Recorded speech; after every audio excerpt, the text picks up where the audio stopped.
What is the acceptable duration of the test? 2 hours every 15 minutes is acceptable. And combined with that is how many time points are acceptable? I think I know the answer that agency has, but I'll say it anyway. I think 2 hours might be too short. What is important is for you to look at the fact that you have a good steady state situation existing, and that you have a good linear release of your product. Generally, we at least in my practice, we use no less than 5 or 6 sampling times to get a good linear slope, and that's probably an acceptable practice. Anyone else has any comment? Well, I'm gonna I'm gonna have some comments on this one, but I'll come back. Let's. I'd love to hear from the rest of the panel, and then I can I'll offer my 2 cents worth. Anyone? If I can add, it's right. So if we have sampling just every 15 minutes, one point I'll also be concerned is how reliable that's 15, not 16, 17 minutes, because that may have a much substantial impact given the short length of your total experiment. I think operationally, it can be also challenging once we go to such a short period of time for the experiment, but just one comment on that regard. And I think the broader question or the approach should be, what is the purpose for this study, for doing IVRT, right? You need to demonstrate that steady state region for that release out of your product, and that cannot be attained in 2 hours or likely sampling every 50 minutes. You need to have that demonstrated over a range, and I know that's been stated up to 4 to 6 hours. And you need enough time points in there to establish that linearity in the range. So it's really going back to the principle of the study and why it's being done, and defining your appropriate time points.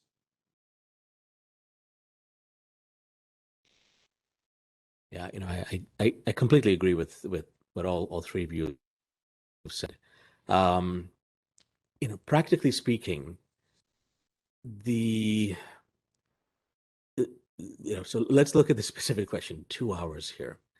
I think one question would be, when are those 2 hours? Is that between 0 and 2 hours? Because one of the additional things to consider is that in that initial period after 0, you're in a non-steady state region as you're ramping up, and your release rate is coming into your steady state release rate. And so if part of that is now convoluted into the region that you're measuring, how do you know that that is your release rate, and that it's not weighted, that it's not unbalanced, thrown off by the points that are still in the non-steady state region? That's one thing. Now, the other part of it is, how do you actually know that you're in the steady state region? It is certainly conceivable to have a series of points across 2 hours reach a linearity of 0.9. And this is part of the reason why I'm really encouraging, I think all of us are encouraging, moving away from that, because we've seen that with certain investigators that can be misleading. It can seem like, oh, well, maybe the right interpretation was, as long as I've met 0.9, then I can conclude that all the points representing that are characterizing now steady state release kinetics. But that's just not the case. I think that can be really misleading to a lot of investigators, and this is why we're moving away from that to 0.97. But even then, that linearity, you could be in a transitional region and even meet 0.97 as an R-squared value, but that isn't the sustained steady state release. So how do you know that you actually are now in your sustained steady state release? You've made it through that initial period, you've made it through the transition period, and now you're at your sustained steady state release. And how long do you have to beat that rate? So there's not an exact answer here, but the convention that I think most of us would be satisfied with the data is that you take your IVRT method out to 6 hours. So for example, you sample 1, 2, 3, 4, 5, 6 hours. During that first hour, you're going to have some data in there that you're not even collecting really yet, because that's non-steady state kinetics. You're not looking at 0 to 1, but you're looking at 1 to 2, 2 to 3, and so forth. You may find that even between 1 and 2 hours, you have a different slope than you do between 2 and 3, 3 and 4, and so forth. So if you've got some bottom end lag even between 1 and 2, you know that only because you're looking at what the steady state is sustained over the subsequent several hours, and you're able to differentiate that as saying, I've got some bottom end lag, I got to clean that out, and I'm just going to look at 2, 3, 4, 5, 6. In that case, I've got a 4-hour window where I've got sustained release, and I think that's pretty compelling data.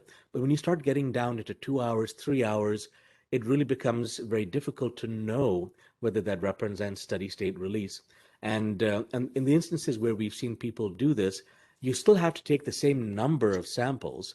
You're not saving any cost on analytical samples, and it's just, you can still fit the entire IVRT for a 6-hour IVRT into one day and get everything done. So it's not clear to me what the advantage would be of slamming that down, except two things. One, I've seen people do it in situations where they're seeing more than 30% release, and they think that that's a problem.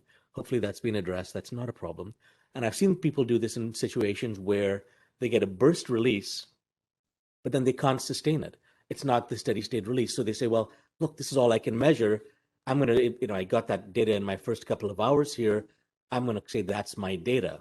But that's not steady state release kinetics. You couldn't even sustain it, and you've only depleted your dosage form by 5%. That's not steady state release kinetics.